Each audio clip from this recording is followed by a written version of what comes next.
Let's get started with some introductions. Hello, everyone. My name is Coven. I'm a CWC Youth Ambassador. I've been with CWC for around 2 years now. I am currently a senior at the University of Nevada in Reno. I'm a dual major in nutritional science and biology with hopes to pursue a master's degree in either nutrition science or food science. And I'm really passionate about wellness, and especially for youth. And I always like analyzing wellness with a lens related to nutrition. Hey everyone, I'm Satvik. I'm a junior at Cupertino High School. I'm a member of Health Connect, and we've partnered with CWC to hold this panel. I'm really passionate about wellness through the lens of athletics and exercise and how that could help with one's mental health. So today we'll be having a discussion both with ourselves, myself and Satvik, and with our facilitators today. So Mohini, please feel free to introduce yourself. Hello everyone, my name is Mohini and I'm a social worker. I'm a first generation immigrant. I live in New York with my husband and 2 children ages 13 and 17.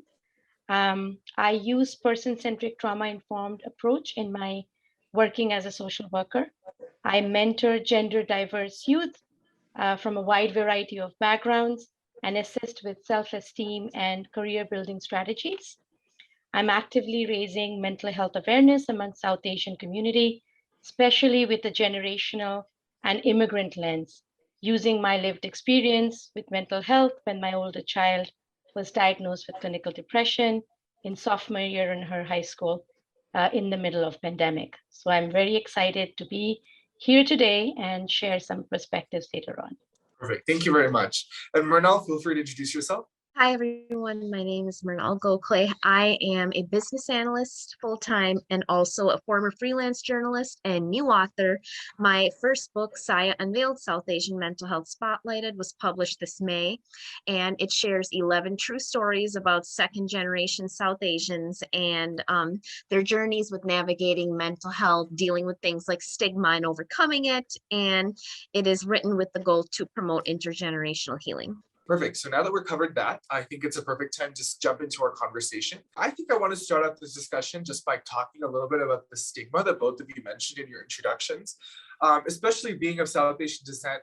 My parents are also first generation immigrants. I also, we all moved here together like 15 years ago.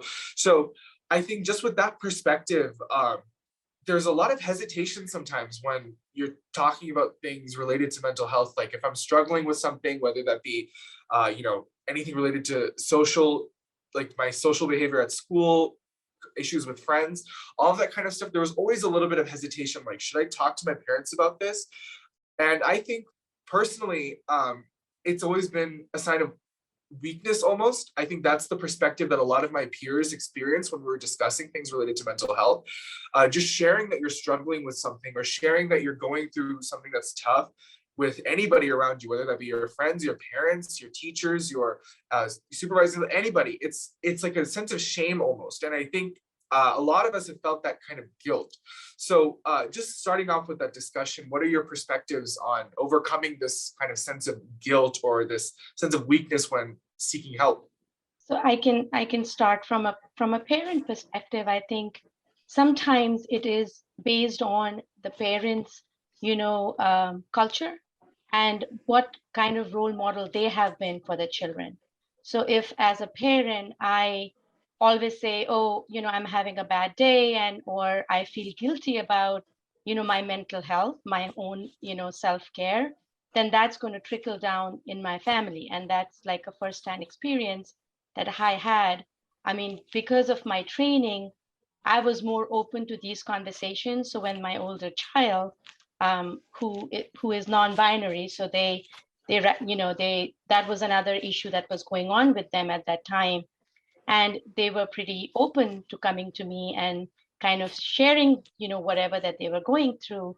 And as we were in the middle of pandemic, I was able to recognize the signs between, what is seen as a typical kind of like, high school kind of situation or something really that needed intervention. So I would say as parent, it is our role to kind of model that behavior for our children. So that's what I would share.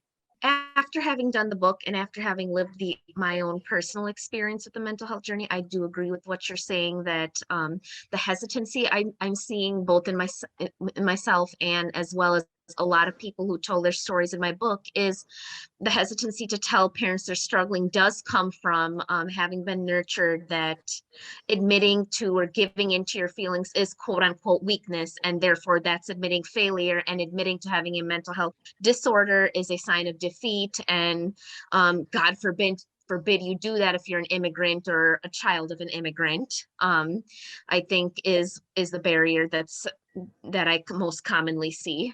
And I think that if I had to think about my white American acquaintances that have mental health journeys to share in comparison to those of my South Asian ones, this obviously isn't true for every time, but I think that my non-South Asian acquaintances did things such as psych evaluations, therapy, medications in adolescence, because maybe someone like school staff or their parents made them do it. Whereas I feel like South Asians, including myself, go on their own will and when they have the capacity to when they're adults.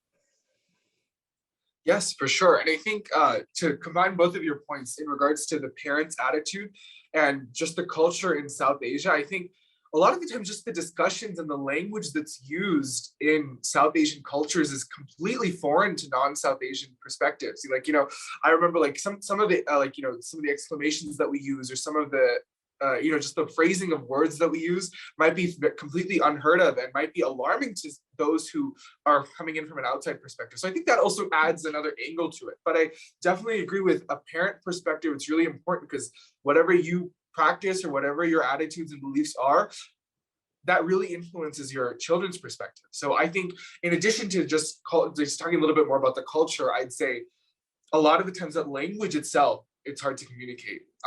So I think that's also, you know, how do you say in your native language or the language that you communicate with your parents some of the things that we're so accustomed to hearing, like things like mental health, things like awareness regarding that. So I think I that's asked definitely... my parents how to say mental health in Hindi when trying to come up with the title for my book, and they had no idea. They only knew Exactly. how to say mental sickness, for example.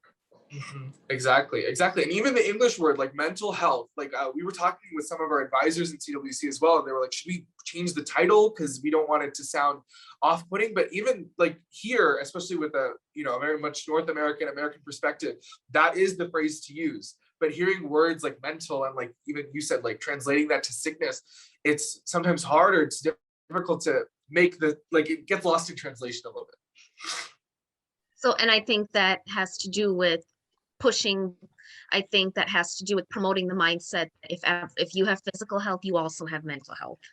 But there's a difference between mental health and mental illness or sickness or disorder, whatever word.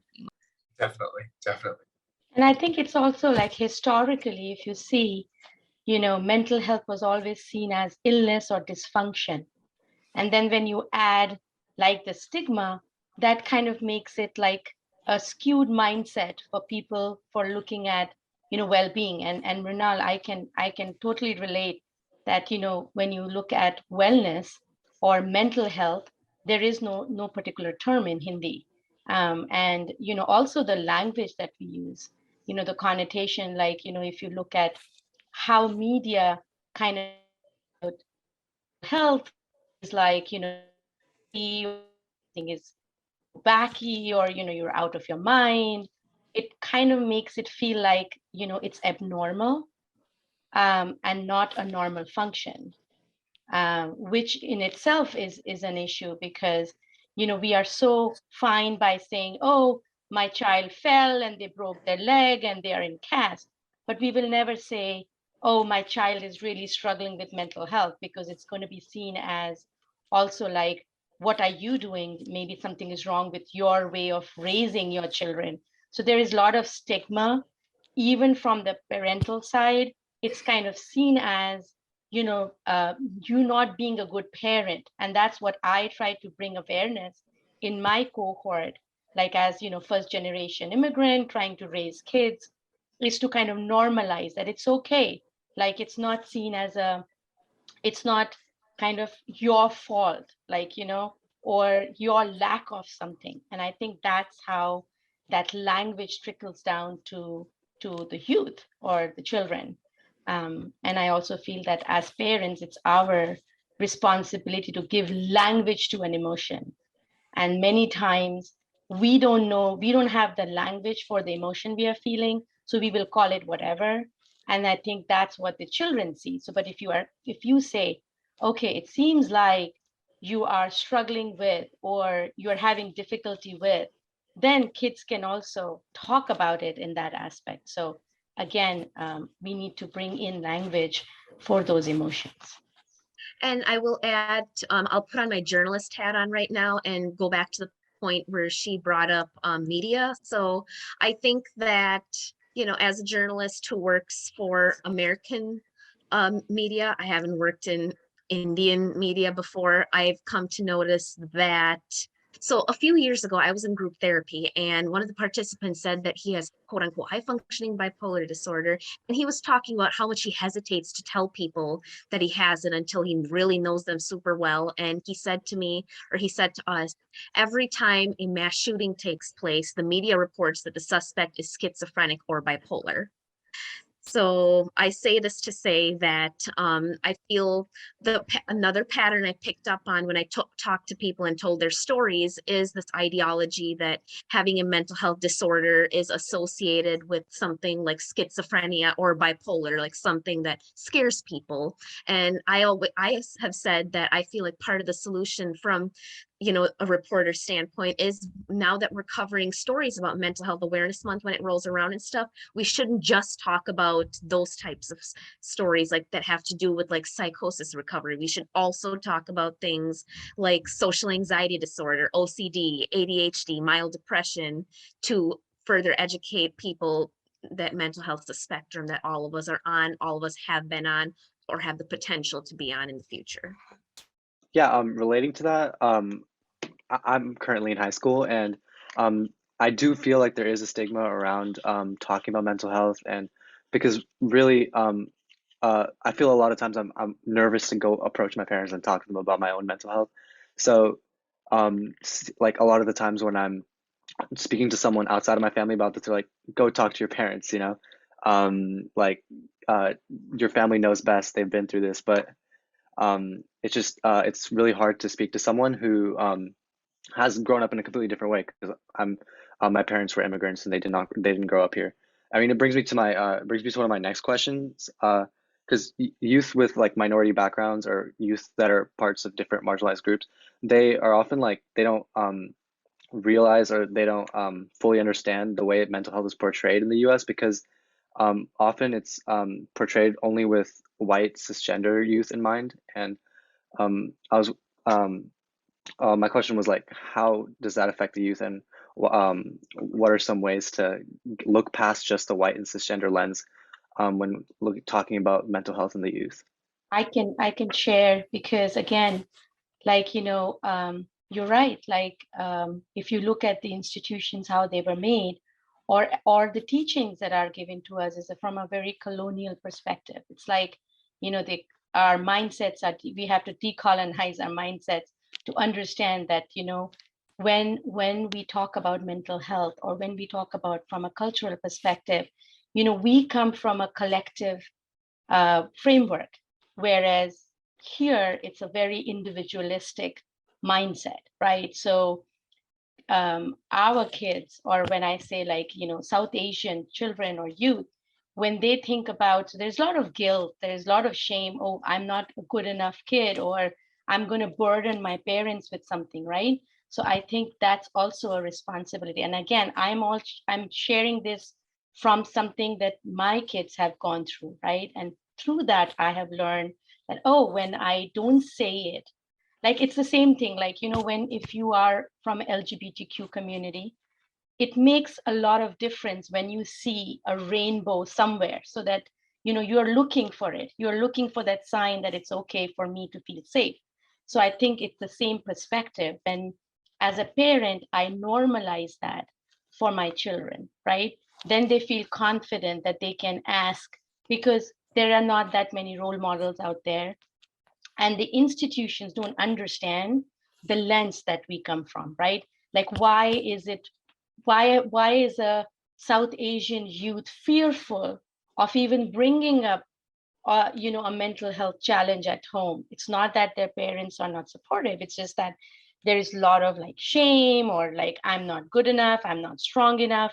So I think from that perspective, it is very important to educate parents and educate the school systems and educate the youth that it's okay, because these institutions or these mindsets were built from a particular mindset, right? So I think that creates awareness and openness, and much needed. It's like that little ray of hope that somebody is looking for. Should I go? Should I not go? It shouldn't be like that. There shouldn't be any hesitancy. But again, it's the historical stigma and shame, and it's institutional and it's cultural too. So we all have to collectively work together to disrupt this and demystify this. So I will echo what she said about the colonial systems. So even though mental health has a stigma that exists just about anywhere and everywhere, at the same time, it's like mental health is seen as a white norm. Going to therapy, taking psychiatric medicines, going to a hospital is seen as a white norm. And I think that decolonization is a big part of overcoming the stigma and encouraging more people to go. And I think that in my book, for example, there was a big emphasis from the folks that I talked to about wanting or liking working with a professional who was of the same ethnic background or religion as them, because that means you don't have to do as much educating and explaining on why your family thinks the way they think and acts the way they do. So I feel as though if more brown people would work in the field, it would make even the older generation of immigrants at least a little bit less hesitant to seek help, because they're working with someone who speaks their language, both literally and figuratively.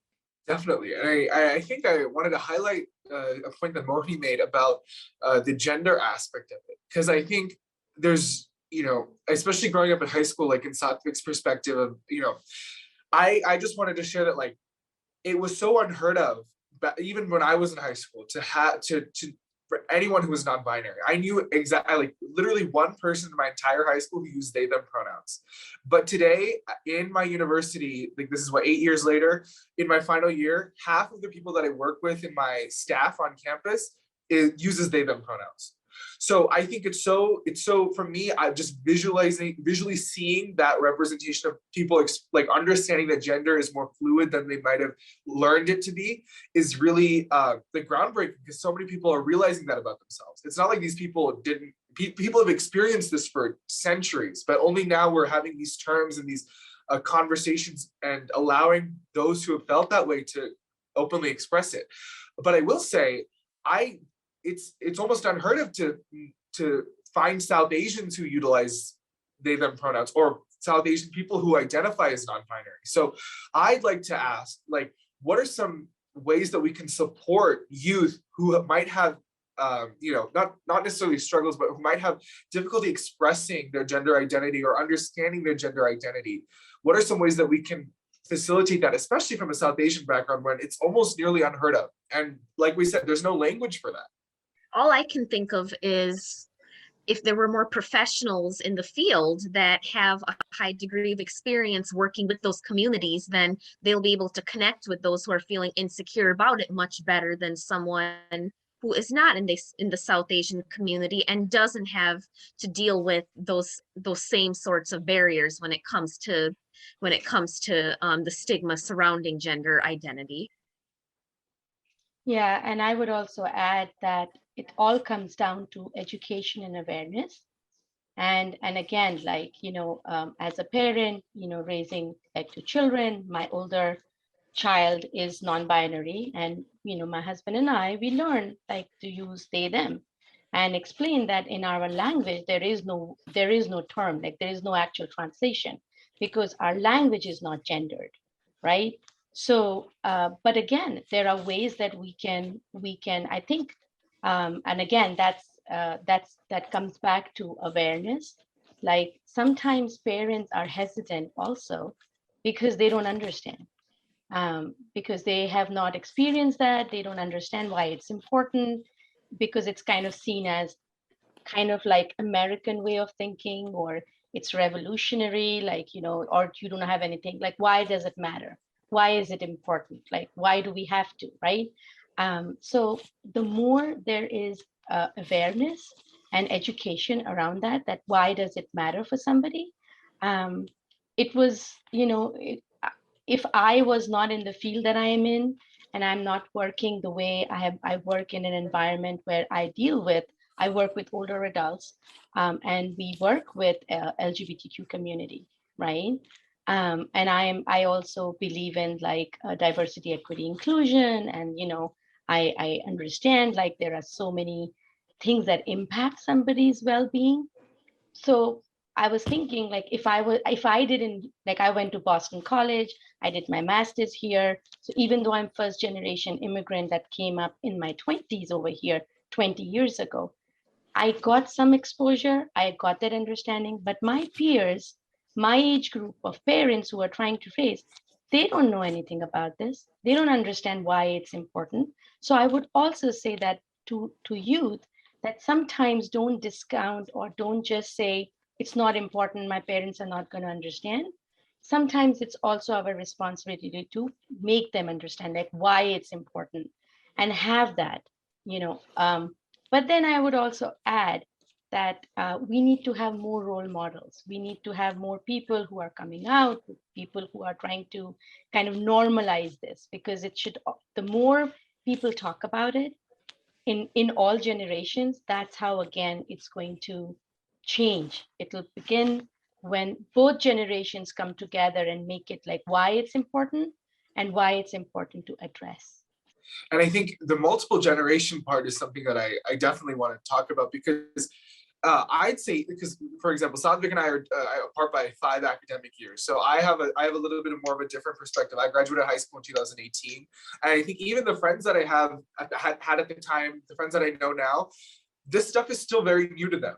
It's not as common as it was 5 years ago. Like I just gave an example, like when I was in high school, there was one person. Now I can just start listing off people. So this is a question for Satvik. I'd say, what do you think the current attitude is in your perspective as a South Asian high school student right now, currently, in regards to mental health and gender identity? What are your perspectives on that, Satvik? In terms of mental health, I mean, personally for me, if I want to address my own mental health, and try to put my own mental health first, it would honestly just be me spending time with my friends. But that's often seen as like a distraction from like by a lot of for like from more important things like college and school and grades. Just like the pattern that I've seen is just that mental health often takes, it's like it's seen as the least important thing. Like you do all of your required things like school and making sure you're doing well in all parts of your life, and then if you have time, you take care of your mental health.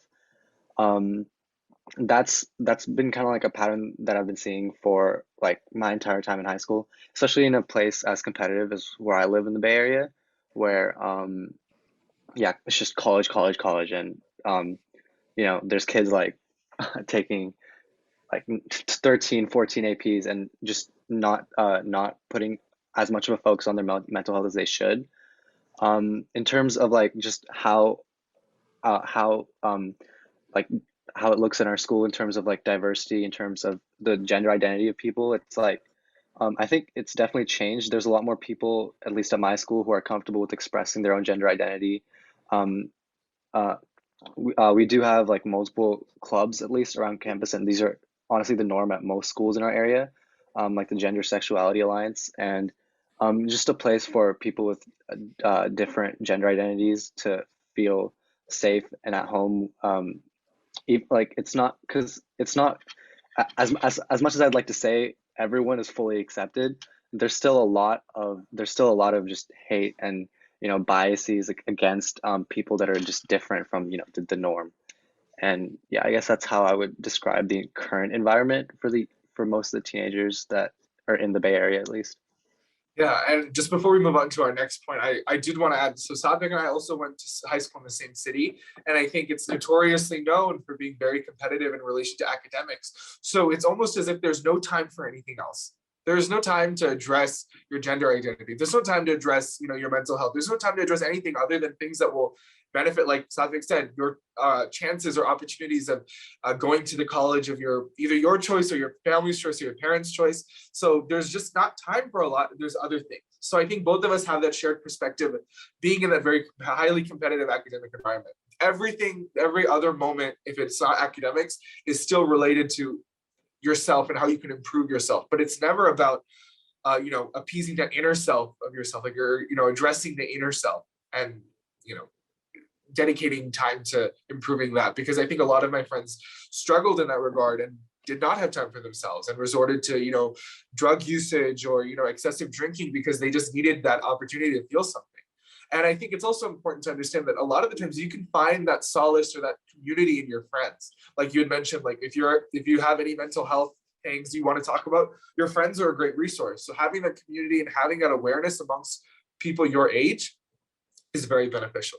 Yeah, in terms of like just the college rush in for a lot of high schoolers now, I think one major issue that I've noticed is like oftentimes kids in high school are so focused on getting into the college of their dreams, they end up going to their college and end up having nothing that they're passionate about anymore. And it's like the one driving thing in their lives has just disappeared.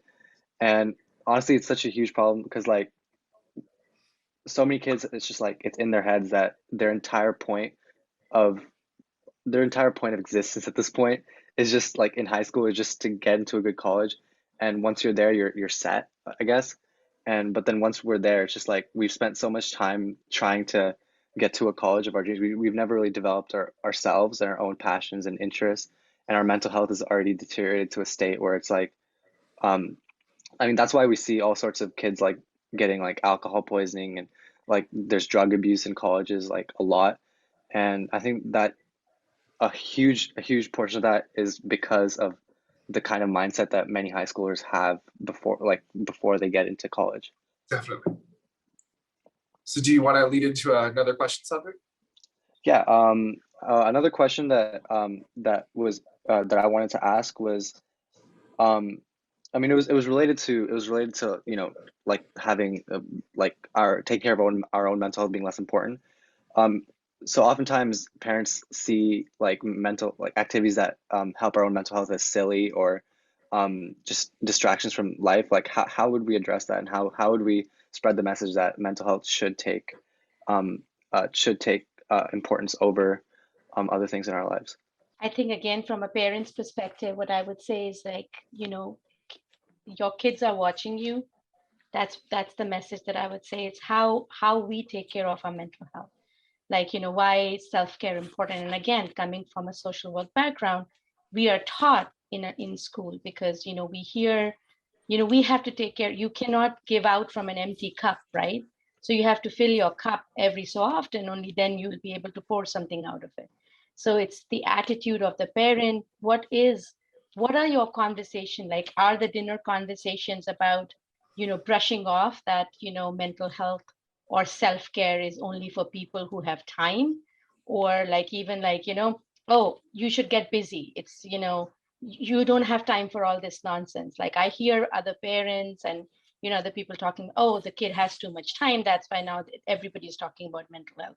How is that everybody is now having depression or anxiety or all that? It's like people who have nothing. I have to work 3 jobs. I don't have time for this, right? So we are role models, how we kind of say, okay, we might be doing 3 jobs, but it's still important for me to take care of myself. And for the youth, I remember my child when they were going for therapy, one of the things that I asked them is that now that you are in therapy, you are taking medication, now, what is different for you? And they said to me that, Mom, what I realized is that things that really help, as kids, we think it's silly. Like, how you talk about, positive affirmations or, doing those journaling of thoughts and writing this down, or doing the gratitude journal, or doing things like 3 positive things before you sleep.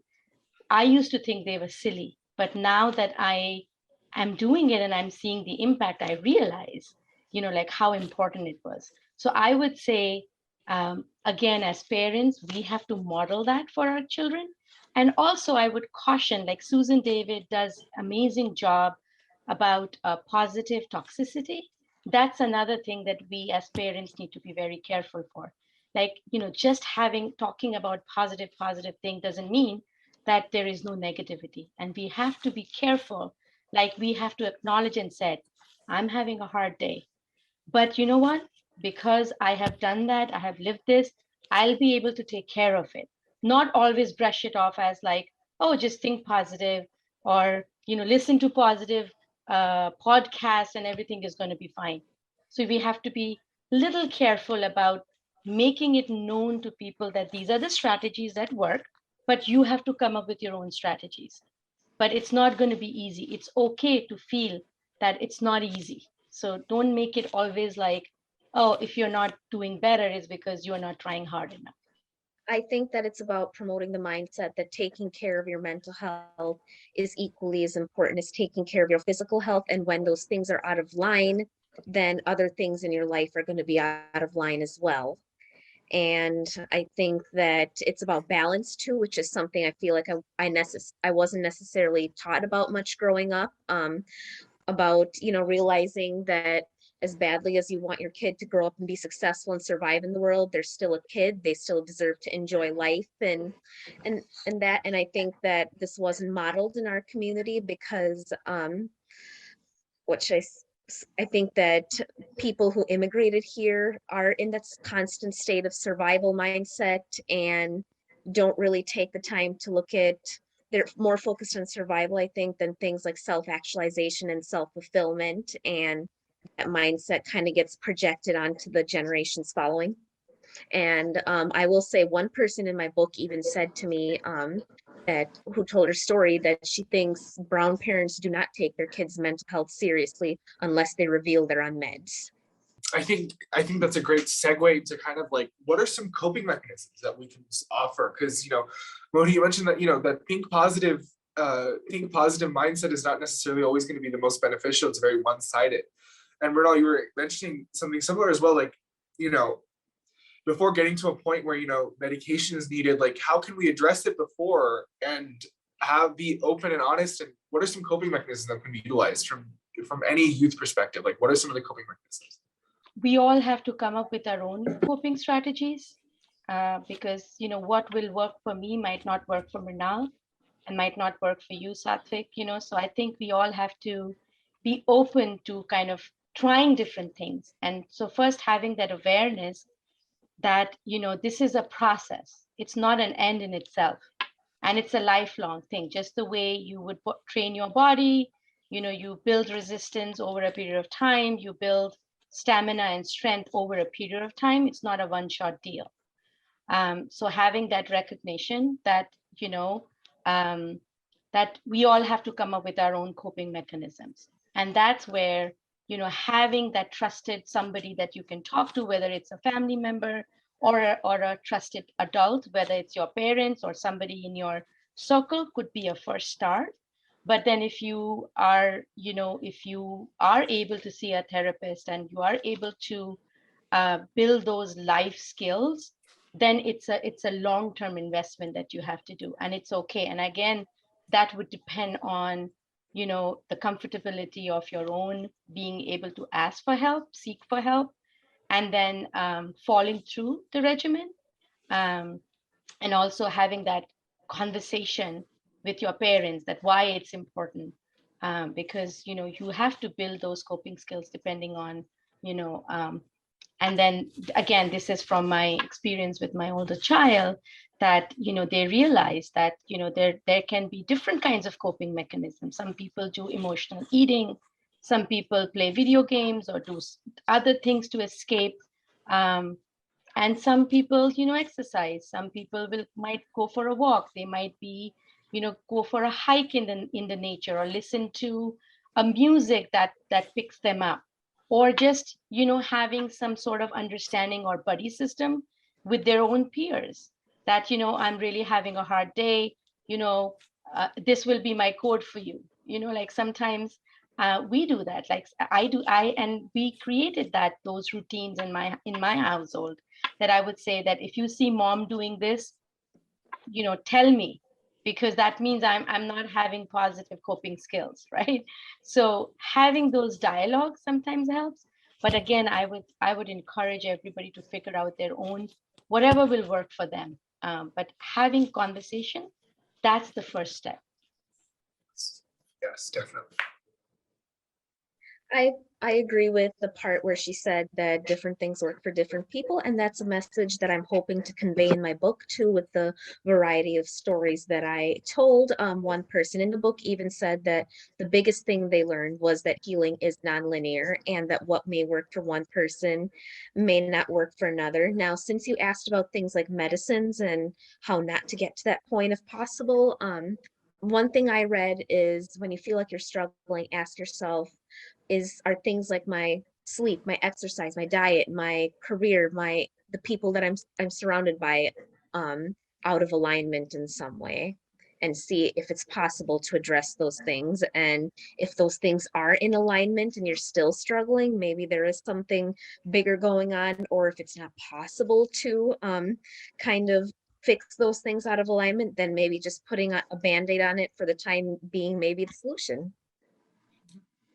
Definitely. And I wanted to clarify, I didn't want to like imply or anything that like medications are not useful or like should not be used. I definitely think that they're, you know, at the end of the day, these are things that can be addressed with prescriptions or appropriate medical procedures and therapies.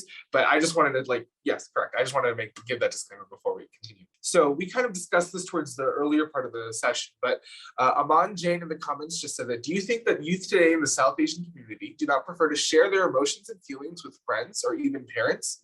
That is considered to be a weakness in general. A balance between emotion and success is important. So we did kind of discuss this a little bit earlier on in our session about how sometimes it's perceived as a weakness and ways to overcome that. So if you want to touch base on that again, feel free to do so, Mohini or Mrinal, however you'd like to address that again. So in my experience, and as well as in the book I wrote, yes, absolutely, South Asian youth do hesitate to discuss their feelings, especially with their elders, even more so than with their closest friends. And I think that is because of things like dismissal and toxic positivity, of how they should just deal with it the best way that they can, and waiting until it reaches a crisis point to take it seriously. And I think that one point that I did not bring up is another pattern I'm picking up on is when it comes to the whole not taking it seriously until it becomes severe. I think that since in South Asian countries, going to therapy isn't a norm.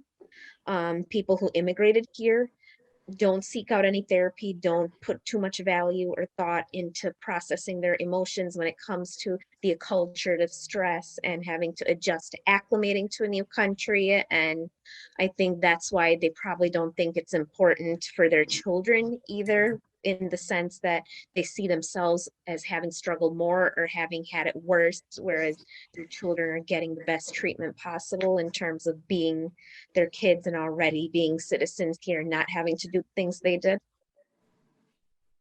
Yeah, and I would add to what Mrinal was saying, it also has to do with the model minority myth, because that's another thing. Like, you know, we are seen as the people who are like, you know, working professionals, or we are like, you know, all the smart people, right? And so how is that kind of like, it doesn't match up, right? Here we are seen as people, we are professionals, we are doing well in whatever lines that we are going into. And then this is kind of seen as like weakness, like, oh, now they can't even figure out, they're not able to manage their emotions and all that, right? So I think, again, through these kind of forums like we are having right now, where we are bringing awareness about that, it's and normalizing it, that it's okay. Like even strong people can, you know, everybody needs, just the way like a runner or an athlete needs training. And if you see, there are so many people that are behind us, that successful athlete, right? There are trainers, there are nutritionists, there are, you know, people who could like coaches and all that, right? Whereas for all of us, like, you know, trying to do the day to day, it's kind of seen as a sign of weakness if we want a help. We have to kind of demystify that again, or like break the shame. So the more normalized we make it, that it's okay to seek for help because you want to do your best. And in order for you to, so if there was a checklist for all college going students, right, that you need to take care of, it's not just your SAT scores or your GPA, emotional resiliency was also important. Think of it like that. So we have to kind of create those things for people so that it becomes like normal. Help seeking attitude becomes like normalized for everyone. And I will also add that another barrier, which I'm shocked has not come up in this conversation, which I'm sure every single person listening here has heard, is the what will people say?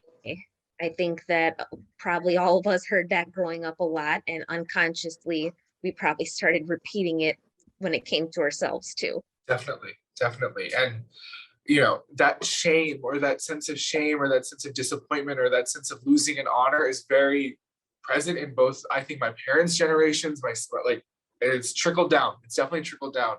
And there needs to be, I think, more of that realization of, wait, why? Who is this for? What am I doing this for? And having that clarity, I think, is one way to address exactly what you brought up, Bernal. And talking about the model minority myth, I think, especially in the last 2 years when discussions about race in America have been much more in the forefront, I think so many of my peers take the model minority myth that surrounds either South Asians or East Asians and Asians in general, and they take it and run with it. And I think they don't ever want to be out of it, because they get a sense of pride and sometimes in some of those stereotypes. And I definitely think in the Bay Area, where both Satvik and I are from, when a mass influx of all the Asian people to that area were through professional careers, through specifically tech company jobs, it's like, okay, we are killing it. Like, that's kind of like the mindset that a lot of people internalize. And I think breaking away from that is something that needs to be addressed. And I think I don't think a lot of my peers have had the conversation with themselves or with their friends or anybody to address that or talk about that at all. So definitely the model minority myth, definitely that sense of shame and guilt and all that kind of stuff definitely contribute to all of this. And I know we've reached almost our hour mark. I think this was a lovely conversation, and I'm glad that we're having it. And just to address some of the things that are in the Q&A box before we go to our final thoughts, I think this is a question for myself and Satvik, I'd say. So how do you manage schoolwork and what you do if it's taking a toll on your mental health? So Satvik, do you have anything you'd like to say about that? Yeah, sure. So I'm in junior year, and we do get a lot of work at my school, because some of the class I'm taking the workload's like kind of insane. But for me, whenever I'm feeling overwhelmed or anything, it's just it helps to just hop on Zoom and work on your schoolwork with a peer or anyone who you feel comfortable with. Doing it with other people like helps a lot in terms of just it feeling like less work, and like outside of just how to do the work in a way that you feel okay with. If you're ever feeling overwhelmed, like most of the time, I would just either go out with my friends, like on a drive, or get some food or something, and just really just spend time with people that you feel comfortable with. It really helps in the long run with your own mental health.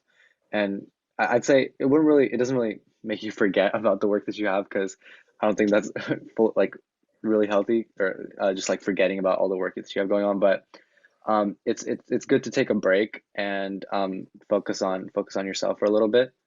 And yeah.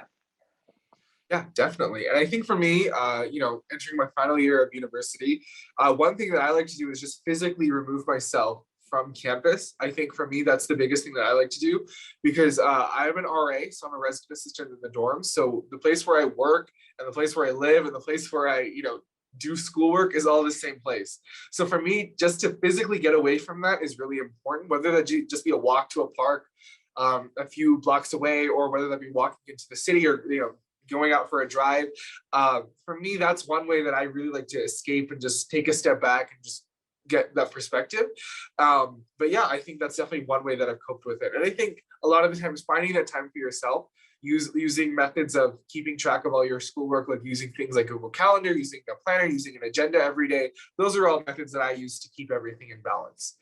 But yeah, I think everything else we've kind of discussed in regards to the topics and the questions that we have. So I'd like to give this time back to our facilitator. So is there any final thoughts or anything else you'd like to share with us as we wrap up our session? I would first of all say that we need to have more of these safe spaces.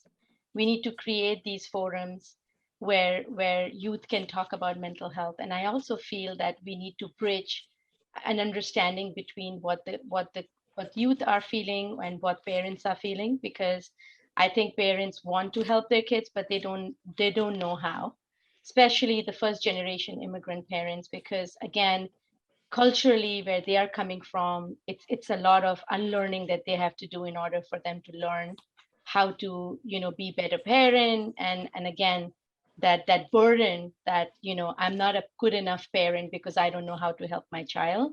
Sometimes that takes or what, like how Mrinal was saying, what are people going to say? What are my community people going to say? So I think, again, from my own lived experience, what I would say is that seeking help is a sign of strength than anything else, because that means you want to fix things, you want to make things better. So, you might not know, just the way I tell my kids that, when I became a mother, there was no toolkit for me. Nobody told me how to raise kids, right? So, we are all going to make mistakes, and it's okay as long as we are open, we have that dialogue, and we are willing to be vulnerable. Even as parents, it's okay for me to model that behavior and say, hey, I'm having a hard day at work and I really struggle with this. So we should not be saying that, oh, everything is perfect, like I know how to do things. So creating that language for emotions, creating that space where we are all vulnerable so that we make mistakes, so we teach that, our children how to do things better, and having more of these dialogues and conversations where we are normalizing this much tabooed topic of mental health. So after having written my book over quarantine over a matter of a few months, I've definitely learned that there is a shift taking place in our community and in our culture surrounding mental health. And I think that the millennials and younger are the ones that are spearheading it. And I've encountered so many different sorts of support of nonprofit organizations and groups doing these sorts of things. And yes, there does need to be more of that. There does need to be these sorts of live private discussions where people in our community get together either to vent or to talk about solutions, like she said, both when it comes to the professional community and just regular everyday people that want to destroy the stigma. And that's part of the reason I wrote my book, is to be a part of that movement. And so far I have been getting good feedback about it, that it has been doing just what I wanted it to, which is promoting intergenerational healing. Perfect. Thank you very much. So this was the book that Mrinal had just mentioned. So for all of our audience members, this is the book that you were talking about. Is there anything else you'd like to add specifically, Mrinal? No, I think I said about all that I need to say. I Perfect. guess if you're interested in reading more, you can read a sample on Amazon if you want, or you can contact me if you want a copy from me as opposed to through them, and I can ship it within the US. Okay, perfect. So thank you all so much